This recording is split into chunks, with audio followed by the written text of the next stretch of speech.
Para impartir la conferencia del día de hoy, Duelo de los padres por los hijos de la infancia, nos hace el honor de impartirlo el doctor Seth Ricardo Salazar Chávez. Él tiene un postdoctorado en Psicología Clínica e Investigación Científica por el Instituto de Estudios Superiores de Occidente. También es doctor en Psicología Clínica y Salud Mental por el mismo instituto. Tiene una maestría en psicoterapia con enfoque psicoanalítico por la Universidad Humanitas. También tiene una especialidad en publicidad, una licenciatura en psicología por la Universidad Humanitas, licenciatura en filosofía por la Universidad Intercontinental, certificado en psicoanálisis de los cuentos infantiles, certificado en psicoterapia de juego e intervención de trastornos del lenguaje por el Centro de Estudios Superiores. Tiene un certificado en neurodesarrollo de las emociones por el Instituto de Neurociencias de Puebla. Tiene un diplomado en tanatología, orgullosamente por el Instituto Mexicano de Tanatología. Diplomado en creación literaria y estilística por la Escuela de Escritores Mexicanos. Imparte talleres, conferencias. Autor del libro Un libro maravilloso. Fundador de la clínica Un espacio de encuentro. Docente al nivel licenciatura y posgrado. Y orgullosamente también desde hace algunos años docente del Instituto Mexicano de Tanatología. Pues bueno, yo le agradezco al doctor Seth Salazar, le cedo el micrófono y pantalla. Disfruten de la conferencia del día de hoy, Duelo de los padres por los hijos de la infancia. Muchas gracias, profesor, son todos suyos. Gracias.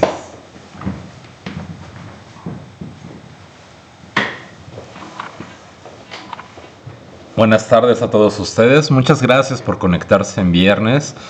Yo sé que ya muchos queremos ir a bailar, a cantar, a pasarla bonito, pero también habemos quienes nos gustan las actividades académicas como una forma distinta de pasar el viernes. Entonces les agradezco muchísimo que estemos aquí todos presentes y reunidos para escuchar esta conferencia. El estudio de tanatología no nada más comprende la pérdida de la muerte, también comprende el estudio de la pérdida en general, la pérdida del trabajo, la pérdida de la pareja, aunque esta no fallezca. O sea, el estudio de la tanatología, si bien Thanatos es muerte y Logos es estudio, y ese es el estudio de la muerte, en la actualidad la tanatología se enfoca más al estudio de la pérdida, de lo que representa una pérdida en sí. Y hablando de las pérdidas, cada pérdida va a conllevar un duelo. Algunos van a llevar mucho más tiempo de superar que otros, de aceptar también, de asimilar. Y justo uno de los temas que más observo en la clínica es el duelo de los padres que viven cuando el hijo deja de ser niño y se convierte en este adolescente.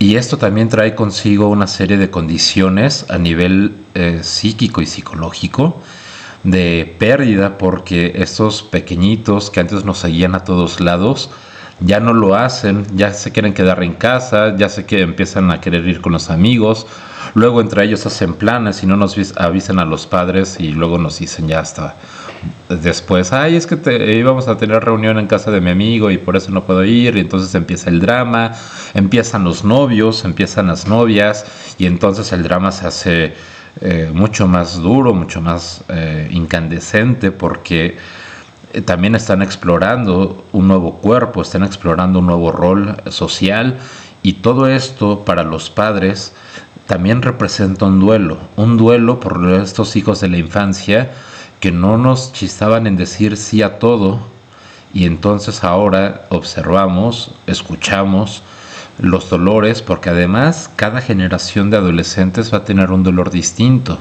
No es lo mismo hablar de un adolescente en los años 50 a hablar de un adolescente de los años 70, hablar de un adolescente de los años 80, hablar de un adolescente de los años 90, y mucho menos hablar de un adolescente en los 2000, 2010 y 2020.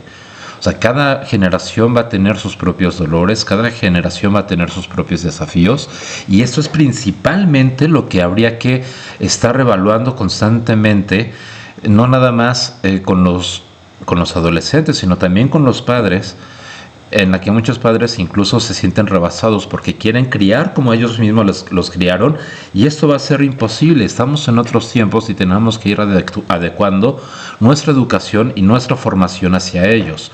No podemos darles o criarlos de manera como a nosotros, porque les toca un mundo diferente. Entonces, ¿cómo lo vamos a hacer y qué dolores pueden producir hacer todo este tipo de ajustes en nuestra crianza? Es una manera de introducción, ¿no? Dice, es indudable que existe un cambio en la forma en cómo nos criaron nuestros padres, cómo fuimos criados, cómo estamos criando a nuestros hijos y también en la manera en cómo ellos van a criar a sus hijos. Ahora, ¿en qué consisten estos cambios? Queremos muchas veces cometer pues no el error, sino el patrón de cómo nos educaron a nosotros, también educamos a nuestros hijos, pensando que nos educaron bien, y nos educaron bien entre comillas, porque no todos fueron educados de una manera respetuosa. Muchas veces nos educaron basándonos en el miedo y en la obediencia, y entonces eso no es una forma de educar, eso es una forma de someter. Pero entonces, ¿qué hacemos? Vamos replicando este silencio, esta obediencia a nuestros hijos, y queremos que nuestros hijos nos obedezcan como nosotros intentamos obedecer a nuestros padres y como estos padres intentaron obedecer a los abuelos, y todos van a estar golpeando hacia arriba, queriendo hacer escuchar su voz. Muchas veces cuando llegan a terapia, los papás prácticamente dicen: doctor, arrégleme a mi muchacho. Pero ¿qué es arreglar a su muchacho? Cuando se dan cuenta que llegar a terapia no es para que los adolescentes los obedezcan, sino para que los adolescentes cuestionen, se pregunten, reflexionen, es cuando dicen: la terapia no funciona. ¿Por qué? Porque ella no me obedece. ¿Por qué? Porque se está saliendo del huacal. Y esto es natural, es parte de darle voz al adolescente. Si esto no pudiera suceder así, estaríamos como estábamos en los años 1910, 1920. Gracias a que el empuje de la adolescencia va rompiendo el paradigma de la siguiente generación, es que también la psique humana evoluciona, también la conducta y el comportamiento humano evoluciona. Entonces, abro esta pregunta a manera de introducción: ¿en qué momento, y si es así, estamos haciendo un buen papel como padres, y en qué momento pasamos de ser villano, de ser héroe a ser villano, y qué estamos haciendo para mejorar o destruir nuestra relación con ellos? Entonces, con estas preguntas voy a abrir esta conferencia para ya irnos adentrando, donde vamos a hablar de las diferencias de las generaciones, la generación de hierro, la generación X, la generación Y, en fin, o sea, todas estas generaciones que van rompiendo los paradigmas. Ahora, ¿de qué hablamos cuando hablamos de la generación de hierro? Dice: nuestros padres fueron creados de manera que los hiciera más fuertes. ¿Pero qué quiere decir que los haga más fuertes? Porque esta generación está marcada por una insuficiencia en el afecto físico, no insuficiencia en el afecto de palabra, una insuficiencia en las palabras dulces, en las palabras de orgullo, en las palabras de amor. Y esto trajo como consecuencia que muchos de esos adultos desarrollaran diabetes. ¿Por qué? Porque les hizo falta el dulce de la palabra, el dulce de: mi amor, qué guapo estás, mi amor, qué bonita te ves con ese vestido, mi amor, estoy orgullosa de ti, mi amor, qué inteligente eres. O sea, faltaron todas estas palabras, y estas palabras hicieron que estos adultos empezaron a buscar el dulce en el alimento, en lo industrial, y empezaron a meter Coca-Cola, dulces, fritangas, o sea, todos esos alimentos que dan un placer inmediato, porque todo ese alimento finalmente se convierte en glucosa. Ahora, esta falta de amor, esta falta de dulzura de la palabra se vio sustituida por la alimentación con altos azúcares, porque todos necesitamos que nos digan estas palabras dulces de: te amo, mi amor, eres lo máximo. O sea, todo lo necesitamos porque también conforman a nuestra psique. Pero esta generación de hierro, que viene mermada por la posguerra, o sea, aquellos nacidos entre los años, mediados de los años 40 y hasta los años 60, están mermados por esta situación de la guerra, de la economía, de tantas cosas que nos hicieron falta. Antes se tenían hijos y muchos hijos, y cada cada hermano se iba haciendo cargo del siguiente y del siguiente y del siguiente, y la madre se partía en mucho y la madre nada más se podía dedicar al hogar. Esa era su único destino. Y entonces, claro, qué ganas de amar va a tener mamá si todo el tiempo está pariendo, si todo el tiempo está escuchando gritos, si todo el tiempo está deteniendo peleas, si todo el tiempo está en constante estrés, porque es mucho más fuerte el estrés que se pueda vivir en casa criando hijos que incluso fuera de ella. ¿Y esto por qué? Porque todo el tiempo son gritos. En la conducta humana es muy compleja, y estas madres que estaban, o sea, tenían que atender a todos los niños y luego tenía que atender al marido, y si el marido llegaba de malas, entonces ya se fregó el asunto. O sea, todo el tiempo estaban bajo estrés, y qué ganas le daban a ella de seguir maternando, pero como era algo que ya estaba designado, no podía separarse de ahí. Entonces estas madres, claro que tuvieron hijos con esta falta de afecto físico, con esta falta de afecto verbal, que, bueno, poco a poco ellos fueron desarrollando ciertas patologías derivado a la falta de amor, a la falta de cariño. Ahora, ¿cómo ejercían ellos la disciplina? La disciplina era ejercida de una manera simple, que era premio y castigo. Y en esta coordinación de las actitudes con las cuales se instruía para desarrollar habilidades o seguir ciertos códigos de conducta u orden, esta ley, si era quebrantada, el padre entonces llegaba con toda su ira y descargaba la frustración contra los hijos. Ahora, estos hijos, los padres de estos hijos de la generación de hierro, consumían mucho alcohol porque no había tampoco mucho que hacer más que llegar a la casa y tomar. Y entonces, ¿qué hacía la madre? Que le decía a los hijos: y ahorita que venga tu padre vas a ver. Entonces llegaba el padre, a veces alcoholizado, a veces frustrado del trabajo, de muchas jornadas laborales. Llegaba, imponía la ley a golpes, y entonces, bueno, ¿cómo crecen estos niños? Por eso los que ahorita en la actualidad son personas arriba de los 60 años, tienen mucho tema de alcoholismo, tienen mucho tema de diabetes, tienen mucho tema de hipertensión. ¿Por qué? Porque es el problema, la falta de amor y de afecto físico y de afecto verbal. Eso es lo que observamos en la clínica. Y de ahí viene la generación de nuestros padres, de los padres que en la actualidad tienen entre 60 y 75 años, más o menos. Y estos padres repitieron algunos patrones de conducta, pero aún peor. Me voy a explicar. La vinculación del padre-hijo en la mayoría, por lo regular, era nula, porque el padre todo el tiempo se la pasaba trabajando, y entonces la madre se hacía en esta gran matriarca donde ella dirigía a todos los niños, se hacía responsable de ellos, y el papá a veces nada más llegaba a dormir, y a veces cuando llegaba ni siquiera se sentaba a hacer tarea o a platicar con sus hijos. Llegaba y se ponía a ver la televisión porque ya venía muy cansado como para hacer algo más. Y entonces la madre era quien sostenía la educación en casa por completo, y estos padres pocos se acercaban a los hijos, los padres hombres, y les tocó vivir en una era donde el trabajo era primordial.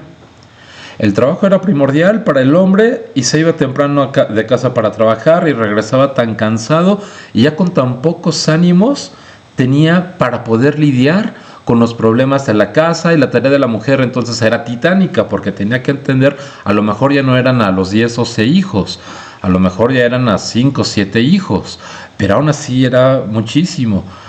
Las cosas empezaron a subir de precio y entonces se necesitaba trabajar más. Antes era muy usual el doblar turnos, el doblar para tener mayores ingresos, y entonces ya el padre, en vez de trabajar 7, 8 horas, entonces se iba hasta 12, de 13 horas al día. Y entonces poco había para que hubiera una situación de vinculación entre el padre y los hijos.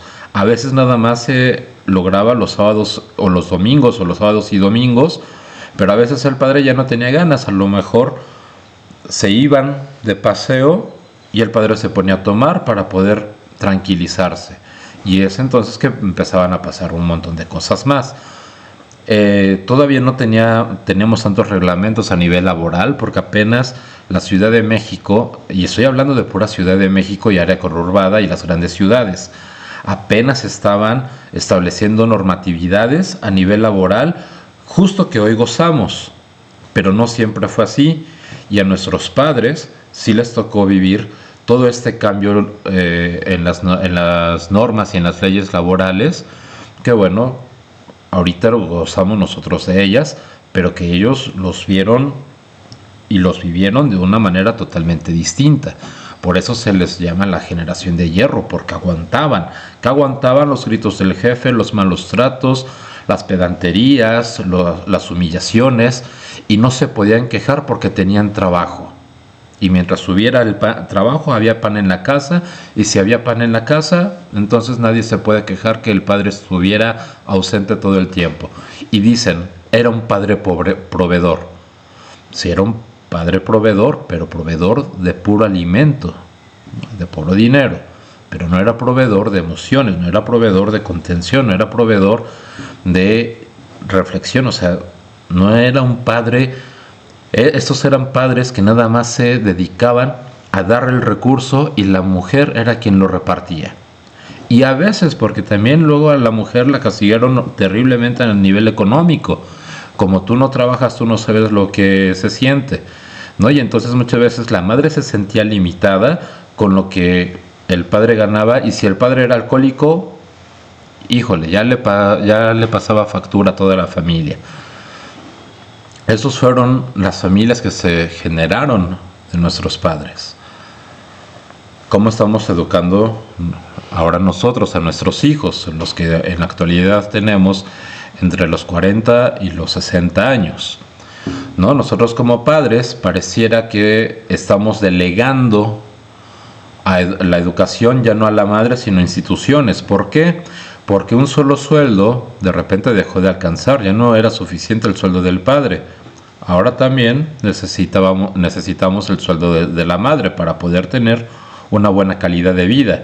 Y en este sentido lo que va a suceder es que muchos de nuestros hijos fueron crecidos en guarderías, fueron crecidos por nanas, fueron crecidos y criados por las abuelas, por las tías, por las primas mayores, en fin. Entonces la educación se desplaza y deja de estar al mando exclusivamente de mamá.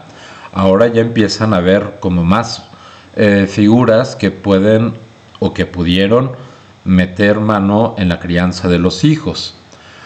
Ahora, esto tiene, claro, sus grandes repercusiones de manera positiva y de manera negativa. De manera positiva fue porque los hijos, pues, se volvían más sociables, pero aquellos que no, entonces se volvían más introvertidos.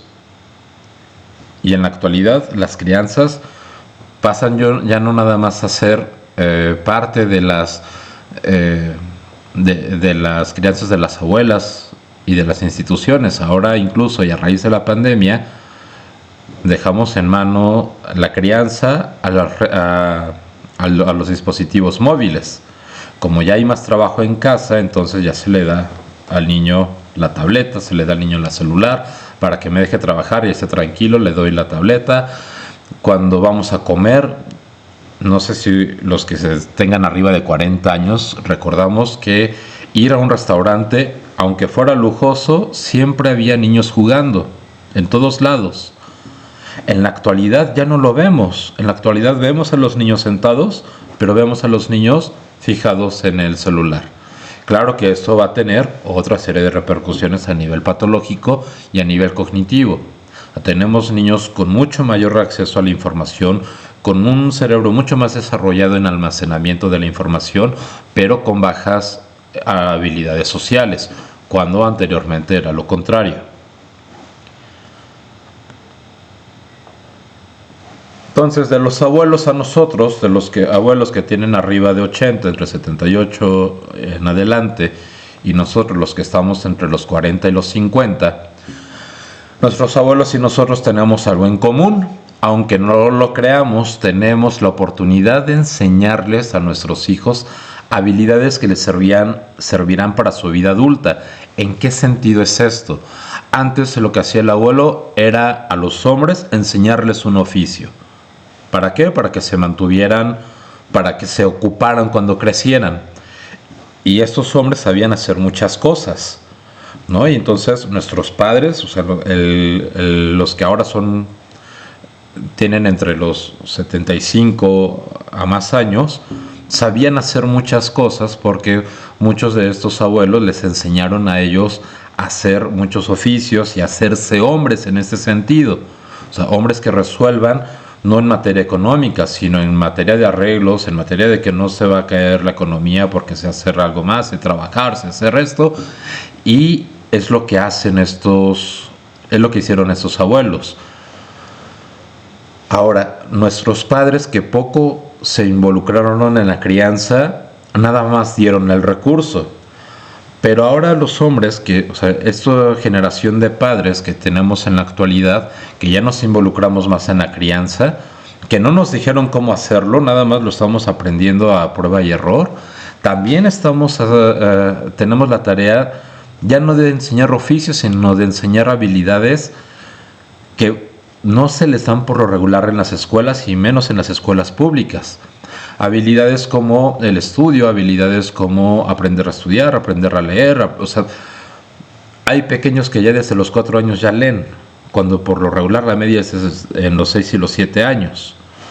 Hay niños que ya desde los 4 o 5 años aprenden a escribir y aprenden a escribir en celular. Y mi generación no teníamos incluso clases de computación muy básico. Esos niños en la actualidad ya nacen con el dispositivo en las manos, ¿no? Y entonces, ¿qué les estamos enseñando a nosotros si ya todo lo pueden descargar de Google? ¿No? Que justo esa es la tarea principal, de que los padres ahora traten de invertir la manera en cómo educan, que no sea de esta forma tradicional, que sea una educación más basada en competencias. Pero todavía estamos en ese ajuste y a los padres, a los hombres, no nos han enseñado cómo hacerlo, y a las mujeres se han tenido que ir moviendo con la forma de educar y se dan cuenta que no pueden educar de la misma manera que las educaron a ellas. Pero como la mujer nos lleva a los hombres muchos años más de conocimiento de cómo educar a los hijos, claro que para ellas es mucho más fácil adaptar la crianza que a nosotros los hombres, que muchas veces nos educaron desde una posición más como de los estoicos, como no llores, no demuestres tu debilidad, no pongas tienes que obedecer lo que yo te diga. Y así pensamos los hombres que es la manera en la actualidad correcta de educar. ¿Y con qué nos encontramos? Con que el niño a veces lo busca en el celular y te empieza a hablar de derechos y te empieza a decir, es que eso no es cierto, es que esto no, es que esto no, es que yo aprendí tal. No, claro, ellos tienen más acceso a la información, entonces, ¿qué les podemos delegar? Eso es el punto. Ahora, algo muy importante, la manera en cómo transmitimos el amor, porque el amor no lo vamos a aprender solamente de lo que dé papá a hijo, mamá a hijo, sino también observamos el amor como se lo dan entre ellos. En los postulados psicoanalíticos ortodoxos de los tiempos freudianos, se decía que el hombre se enamoraba de la madre y la madre del padre. Y esto no siempre es así, porque muchas veces de la persona que tenemos el amor, pues ya está resuelto, no lo estamos buscando. Buscamos reparar el conflicto que tenemos con otro padre. Si tenemos el conflicto con la madre, vamos a buscar una pareja, sin importar el sexo, vamos a buscar una pareja que sea igual a ella o igual a él. Para poner un ejemplo muy, muy tácito, tenemos un hombre que tiene todo el amor de su madre, pero que tiene un conflicto fuerte con el padre, y el padre entonces no lo reconoce. El padre tiene ciertas características de muy exigente, de muy demandante. No se va a conseguir una pareja que sea igual que la madre, se va a conseguir una pareja que sea igual que el padre, y no por género, sino por conflicto, Porque entonces si ya tiene el amor de la madre, no lo necesita, no necesita encontrar el amor, va a buscar el amor a quien sí poder satisfacer, que en este caso el conflicto es con el padre, busca una pareja igual de demandante y exigente que el padre. Entonces de esta manera es que nos estamos vinculando. Ahora, ¿cómo van a ser estas experiencias de relación? Porque eso es justo lo que van a aprender nuestros adolescentes. Porque la manera en que no nada más nos da el amor la madre o nos da el amor el padre, lo vamos a observar básicamente en el cómo se relacionan ellos. Si el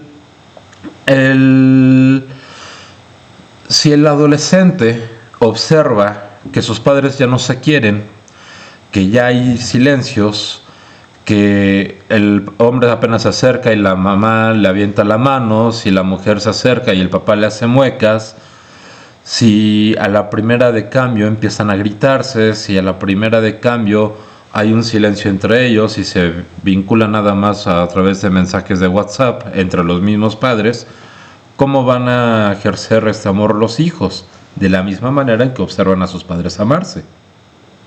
Entonces aquí viene también la otra, porque la crianza no nada más en lo que uno le da al hijo, sino también está en lo que observan de nosotros con relación no nada más a ellos, sino también con nuestra pareja y la manera en cómo nos vinculamos, o sea, que el hombre tenga mucho más amistades que solamente a mamá, que la mamá también tenga amistades y no solamente al papá, o sea, que realmente se vea una red de apoyo un poquito más amplia. Pero si el hijo observa que la mamá todo el tiempo está en casa y la mamá está frustrada, ¿cómo va a ser este tipo de relación que va a ejercer el adolescente a futuro?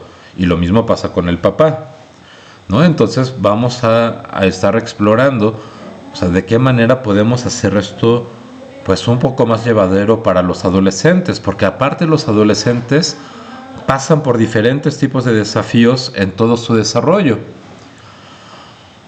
Y ahorita los vamos a explicar. Ahora, hay beneficios que un padre se involucra en la crianza del hijo. Como les digo, las mujeres en este sentido nos llevan mucho camino recorrido porque ellas siempre han sido, por lo regular, las que han ejercido la educación. Pero a los hombres, de repente un día la mujer nos dijo, si yo puedo trabajar y puedo criar, tú también puedes hacerlo. Y los hombres nos quedamos, ¿what? ¿Cómo vamos a hacer eso? Nunca lo hemos hecho. O sea, mi padre jamás se sentó conmigo a platicar, jamás mi papá se sentó conmigo a hacer tarea, jamás mi papá se sentó a hacer conmigo nada, ¿no? Y entonces los hombres actuales tenemos un gran desafío, tenemos que aprender a educar. Y esto muchas veces lo hacemos de la mano de la madre, pero luego la madre microgerencia todo lo que hacemos con los hijos y vuelvo, ninguna de las cosas puede salir bien. Ahora, ¿qué beneficios hay? Mayor desarrollo del lenguaje en edades tempranas en los niños y mucho más avanzado porque, por ejemplo, la mujer en la actualidad para hablarle a un hijo se pone a su nivel y le habla. Y el hombre nada más es, si el niño algo le pasa, el hombre nada más voltea y le pregunta, ¿estás bien?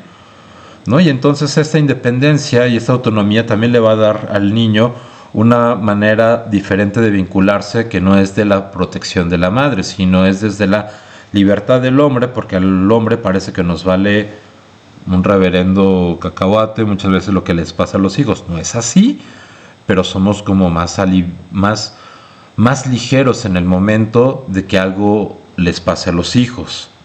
Como que no nos lo tomamos en serio, como que no nos cae el 20 de que a los hombres también nos pasan un montón de cosas. Como que ya damos por sentado que a los hombres les va a pasar lo que les va a pasar y van a salir adelante, ¿no? Y entonces esto para niños y para niñas que ya están entrando a la adolescencia, ver esta actitud del padre, no fría, no distante, pero sí de no te preocupes, va a pasar, les puede incluso también llegar como a empoderar un poquito y a decir, ok, no soy tan aprensivo como le enseñaron a mi madre a ser, quiero ser un poquito más tranquilo en ese sentido como a mi padre le enseñaron a ser.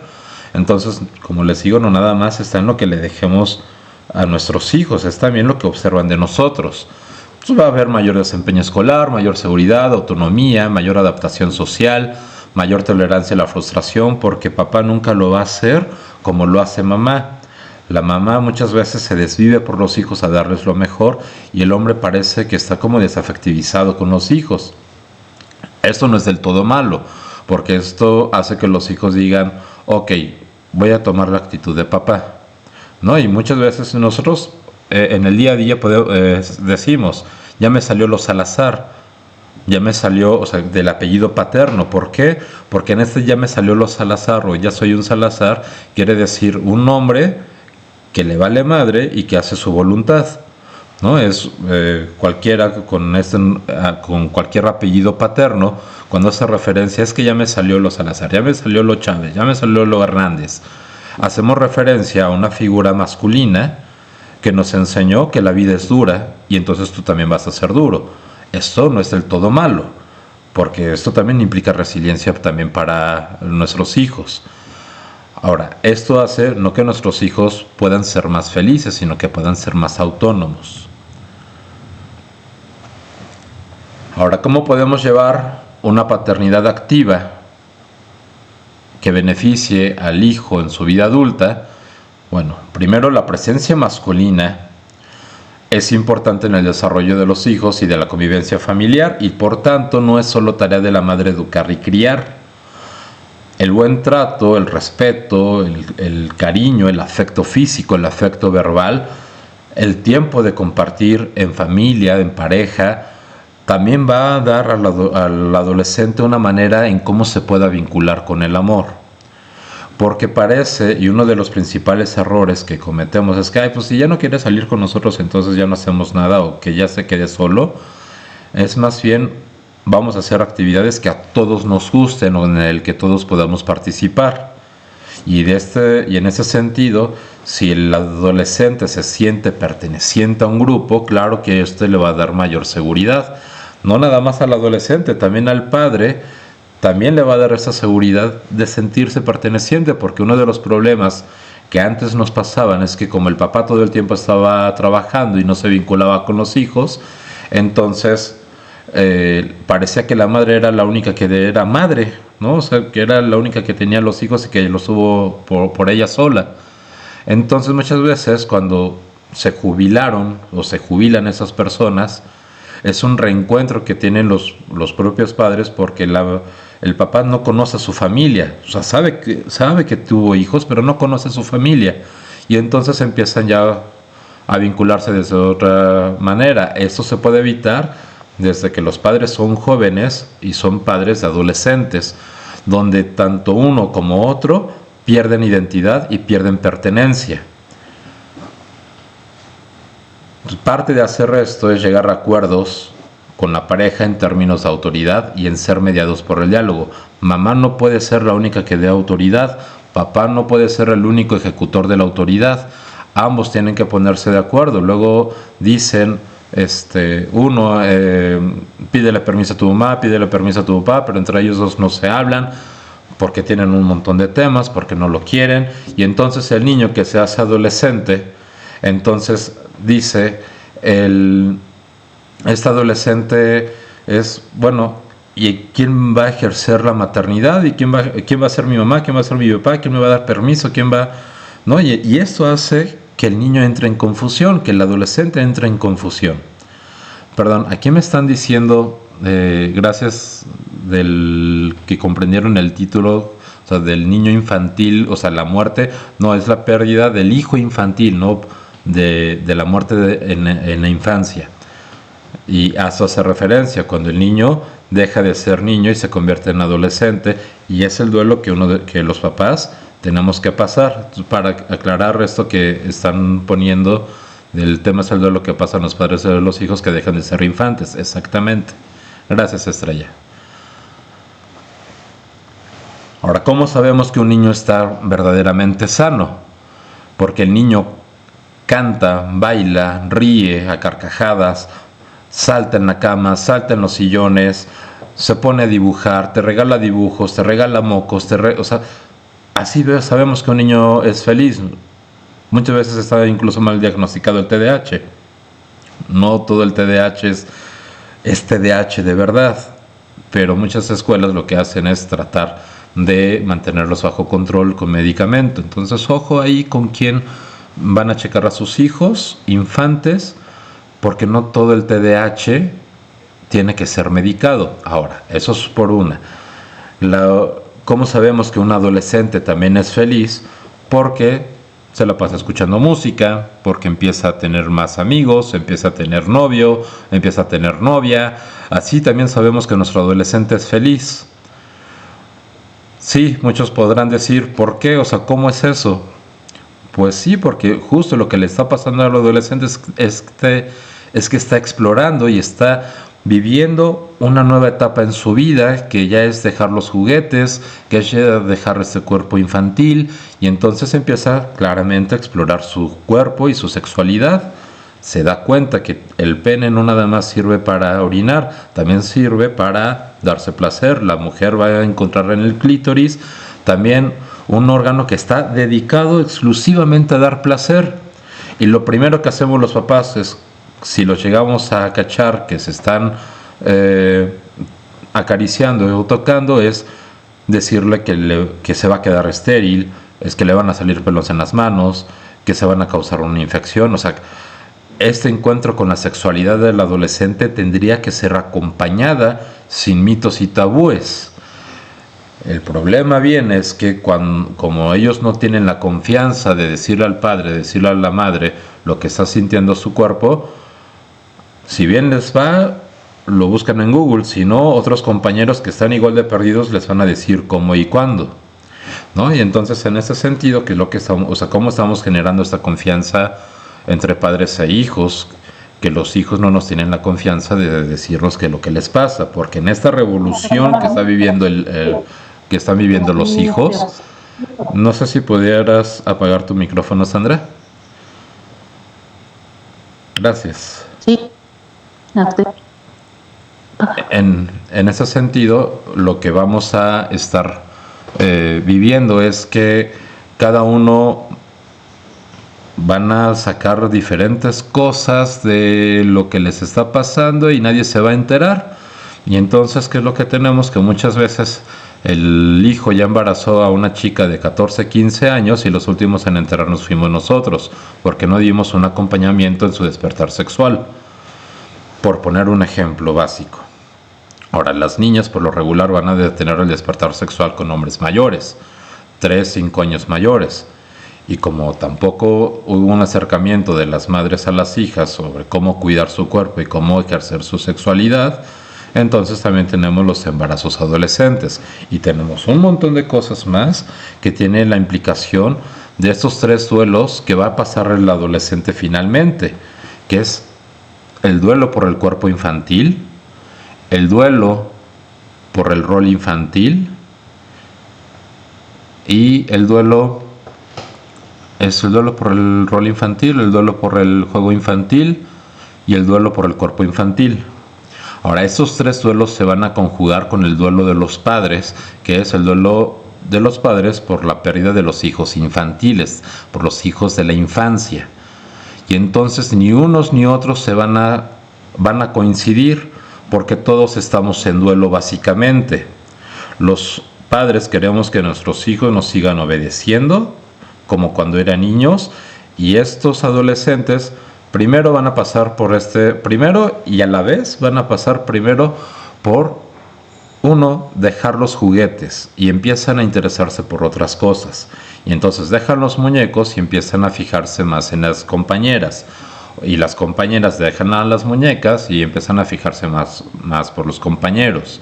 Ahora, por lo regular, el despertar sexual de la mujer es mucho más agresivo que el de los hombres, y entonces a las niñas poco a poco les van a empezar a gustar niños más grandes que ellas. No les van a gustar tanto los niños de su edad, porque los niños todavía de su edad, muchos están en este cambio de dejar los muñecos por empezar a fijarse en las compañeras, cuando las niñas, ya las chicas más bien, ya lo que quieren es encontrar a un muchacho que pueda darles o proveerles este despertar sexual de los besos, de las caricias y de las palabras. Y entonces aquí va a ser un ajuste muy fuerte en la generación de los adolescentes porque no van a estar muy confundidos sobre con quién me puedo vincular. Y a la vez que está pasando eso del cambio de los juegos infantiles, también cómo van a ser los juegos de los adolescentes. Muchos pasamos por ahí. ¿Cómo eran nuestros juegos? Con la botella, verdad o reto, con un montón de juegos de exploración sexual que muchas veces ocurren un montón de desgracias, como abusos sexuales, como abusos físicos y un montón de situaciones complejas que nos ponen en riesgo a los adolescentes y también claramente a los papás, porque los primeros que tenemos que resolver ante un tema de esos somos nosotros los padres. Y a la vez que está pasando todo eso en el adolescente, están también en duelo por la pérdida del cuerpo, porque el cuerpo no es que crezca uniforme. El cuerpo, a veces crece la cabeza y el cuerpo se queda pequeño, a veces crece el cuerpo, la cabeza se queda pequeña, a veces crecen más los brazos que el resto del cuerpo, a veces crecen más las piernas antes que el resto del cuerpo. En los hombres a veces se engrosa la voz mucho antes que la de sus compañeros y entonces tenemos chicos de 11, 12 años de edad que ya tienen una voz como la de un adulto. Hay mujeres que a los 11, 12 años tienen cuerpos muy llamativos por el desarrollo sexual hormonal que tienen y entonces crecen mucho los pechos, se ensanchan ante las caderas. Algunas llega la menarca a los 9 años y entonces ya se volvió una señorita y todo eso aparte está pasando en el cuerpo de la adolescente mujer. No solo eso, o sea, ya llevamos 2 duelos, 2 cambios y 2 duelos que hace mucho más compleja la psique del adolescente. A esto vamos a ponerle el rol social, porque no es lo mismo tener a una niña de 7 años a exigirle a una chica de 14 años que también tienda su cama, que también lave sus trastes, que también tenga responsabilidades y no solo de la escuela, sino que también vaya cuidando ciertas cosas de su vida, ¿no? Entonces todo esto le está pasando al adolescente y los padres queremos seguir criándolos como si fueran unos niños.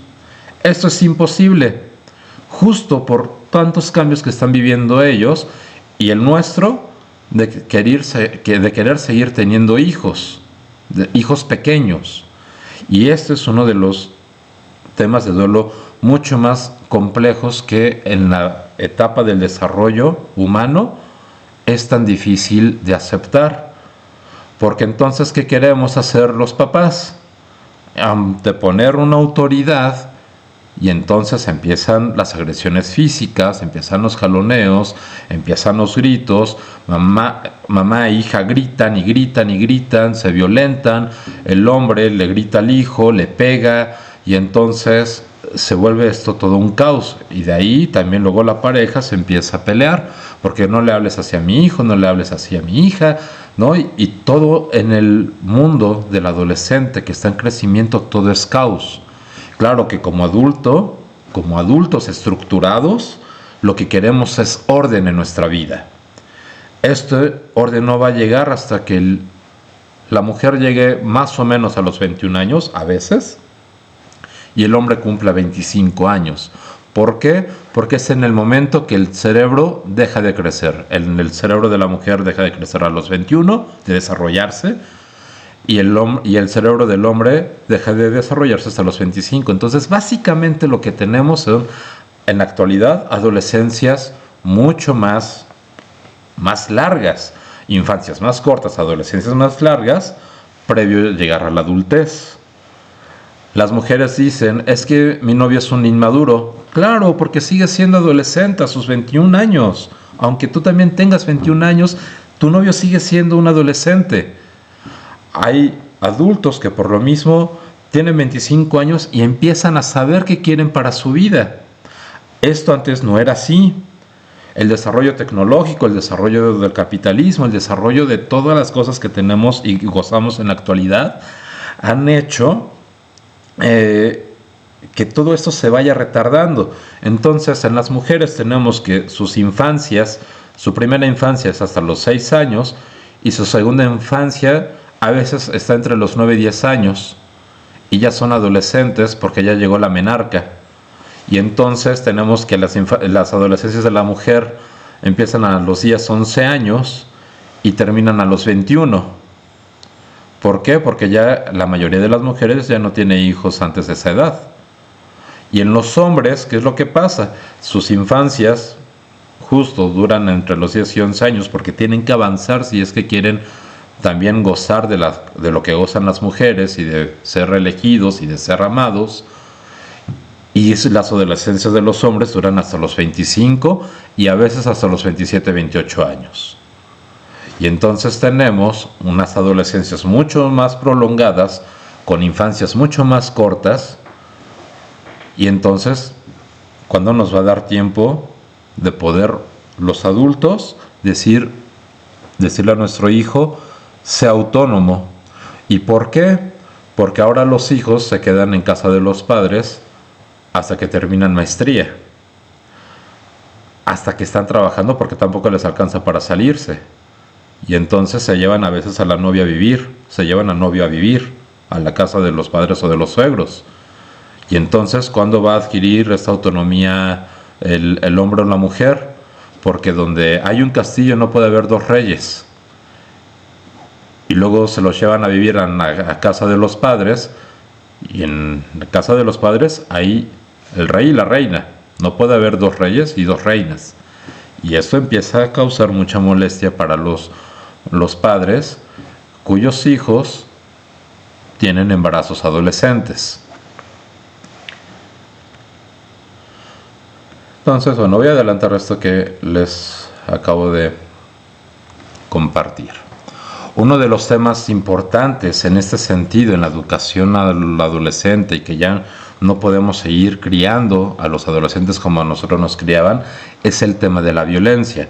Como les comentaba hace unos momentos, una cosa es el amor que recibimos de mamá, el amor que recibimos de papá y lo que vemos entre ellos. Ahora, ¿qué pasa con la violencia en la infancia y en la adolescencia? Cuando uno pega a un niño, cuando uno pega al adolescente, se ponen en perspectiva dos cosas. Estamos dando dos informaciones. La primera es que ese cuerpo no es tuyo, yo lo puedo transgredir cuando yo quiera. Y el otro es que quien te ama también te puede hacer daño.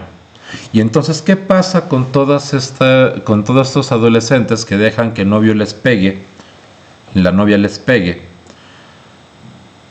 Y nosotros nos preguntamos, ¿por qué te pegó?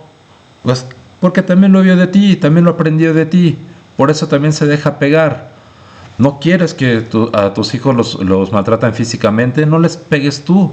O sea, no empieces por pegarles tú, porque si tú das la nalgada, das el manazo, das el jalón de greñas, das la cachetada, lo que va a hacer el niño o la niña es entender que su cuerpo puede ser violentado, porque el amor lastima, porque el amor también es violento.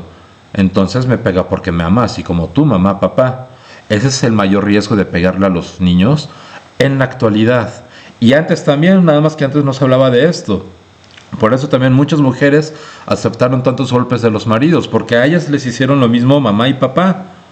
Y entonces, ¿qué es lo que estamos promoviendo? Al momento de educar a nuestros hijos de la manera en que nos educaron a mi generación y a generaciones atrás de nosotros.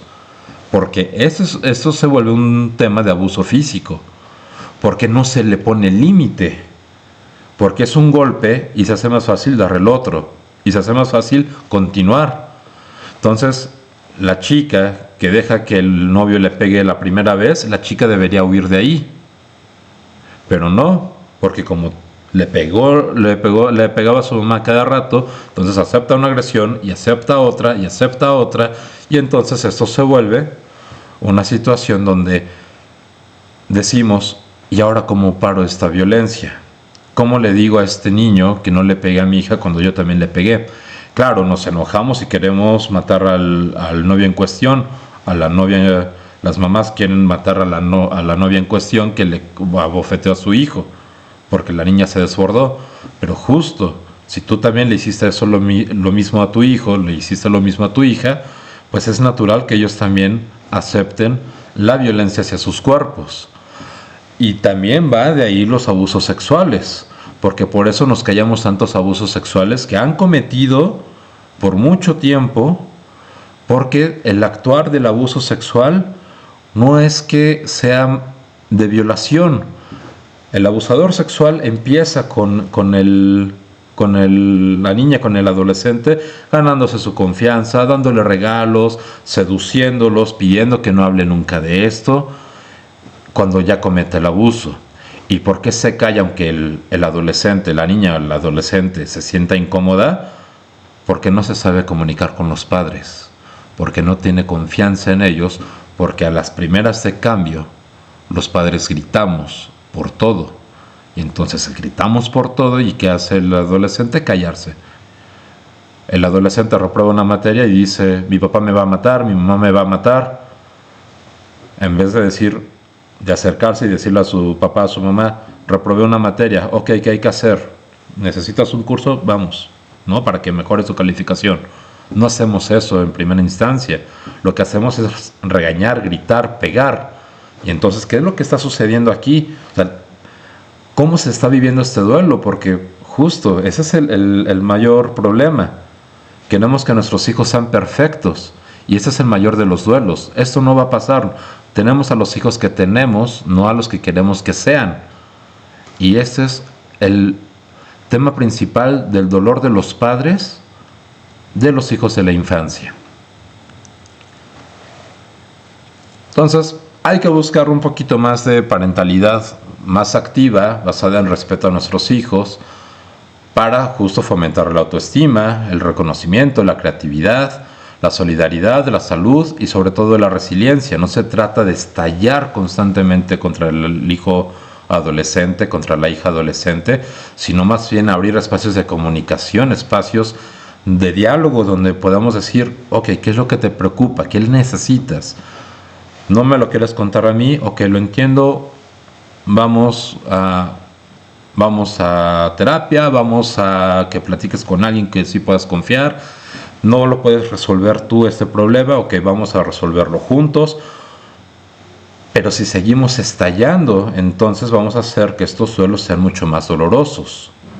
Que estos duelos por el rol infantil del adolescente y el duelo por la pérdida del hijo infantil del adulto sean mucho más complejos y más dolorosos, en el sentido de que nunca van a encontrar un punto donde puedan converger y poder dialogar. Ni uno ni otro quiere dialogar. Entonces vamos a empezar a tratar estos duelos desde esta perspectiva, desde la apertura al diálogo, sin juzgar, porque nosotros a veces pensamos como adultos que por qué no piensan si es tan claro. Pero es que justo el adolescente no va a resolver como lo hace como el adulto. Y a veces los adultos no resolvemos de manera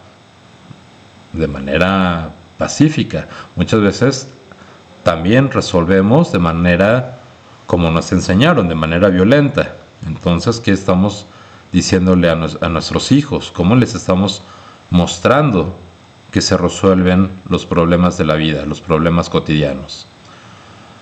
¿No? Entonces, creo que me emocioné un poquito con la presentación y ya se me acabó el tiempo. Entonces, dentro de estos duelos,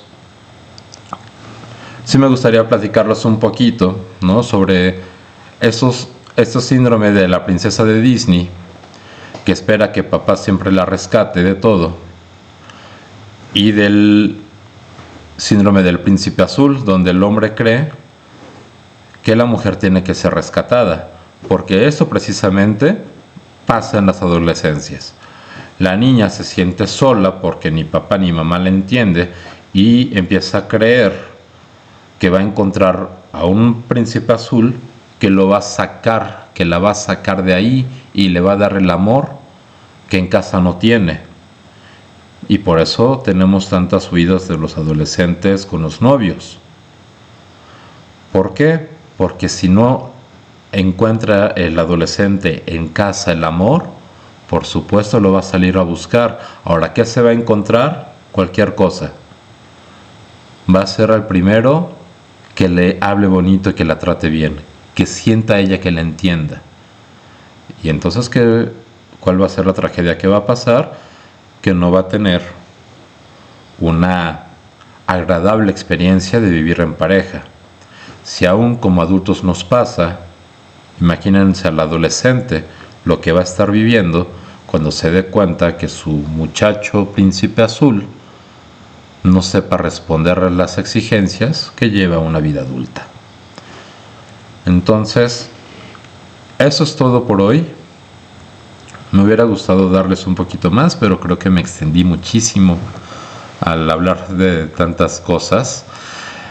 Sí quiero aprovechar para ver si alguien tiene alguna duda. Me gustaría más enfocarme en preguntas que ustedes tengan antes de dar el cierre.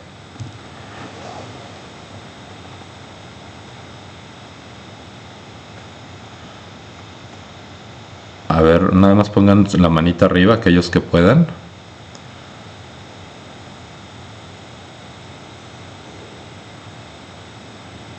¿No? Ah, perdón, Livia.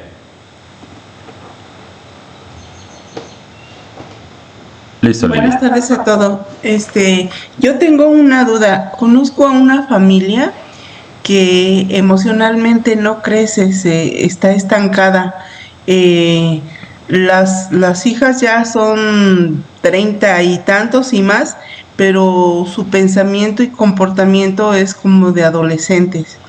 Este, eh, no sé qué tan qué tanta haya influido ahí la crianza de los papás o cómo haya sido esa crianza, porque a la mamá también no sé si ella tenga el síndrome del nido vacío, que no quiere, las acapara, que no quiere que pues que se le vayan sus hijas, ¿no? Aunque ellas ya de alguna manera he visto que como que una de ellas, que son tres muchachas, pero una de ellas quiere volar, pero pues, o sea, no, como que no lo tiene permitido, como que le faltan, no sé, las agallas o el valor como para hacerlo. Entonces, no sé en ese sentido, que, que pase o hay duelos no resueltos o qué situación se formó ahí. Ok. Si gustas poner silencio a tu micrófono para poder responder. Gracias. Mira, muchas veces sucede que justo en este duelo que nunca se acepta de los padres por los hijos que ya dejaron de ser infantes, es que se resisten a que abandonen las casas y los padres sientan que sus hijos les pertenecen. Y la verdad es que nuestros hijos no nos pertenecen, nuestros hijos les pertenecen a ellos mismos.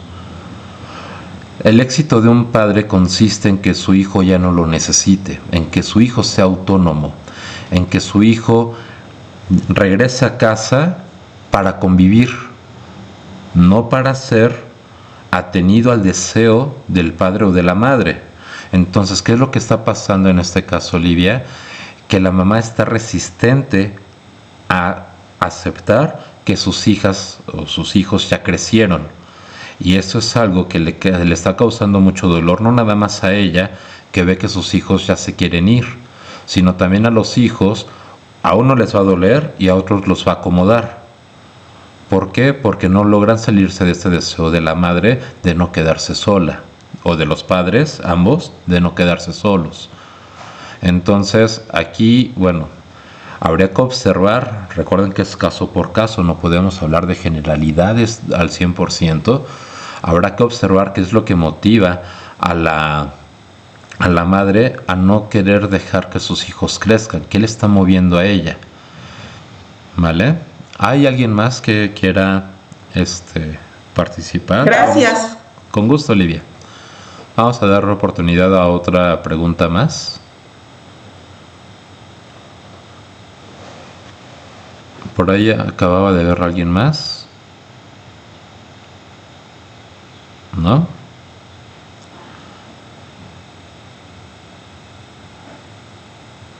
Ok, entonces bueno, vamos a terminar si ya no hay más preguntas.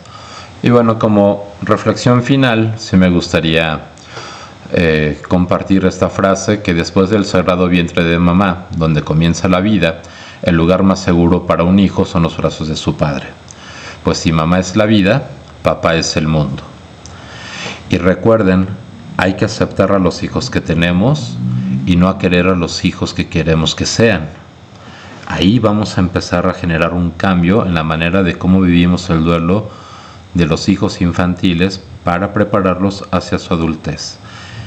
En los próximos les comparto un poco de bibliografía para aquellos que quieran tomarle foto y acercarse a investigar un poquito más del tema, de cómo se va resolviendo y de cómo se va dando.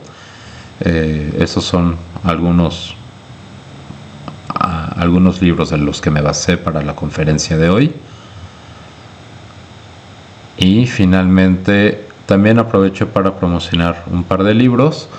Tengo Bajo el deseo de los padres, que ya salió, ya está en venta en Amazon y está en venta en Editorial Porrúa, en Rosa María Porrúa Ediciones, ahí lo pueden encontrar.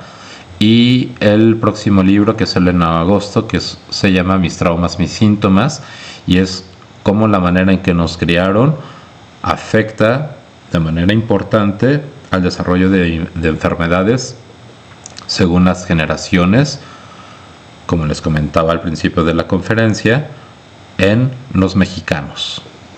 Entonces, bueno, yo me despido hasta aquí. Fue un gusto para mí estar con ustedes y estamos viéndonos en la próxima conferencia. Y aquellos que vayan a tomar clases aquí en el instituto, bueno, pues vamos a poder profundizar un poquito más de todo esto, donde ya lo explico con mayor detenimiento y puntualidad, todos estos temas que van constituyendo el desarrollo humano. Muchas gracias, hasta la próxima. Muchas gracias, No, maestro. muchísimas gracias a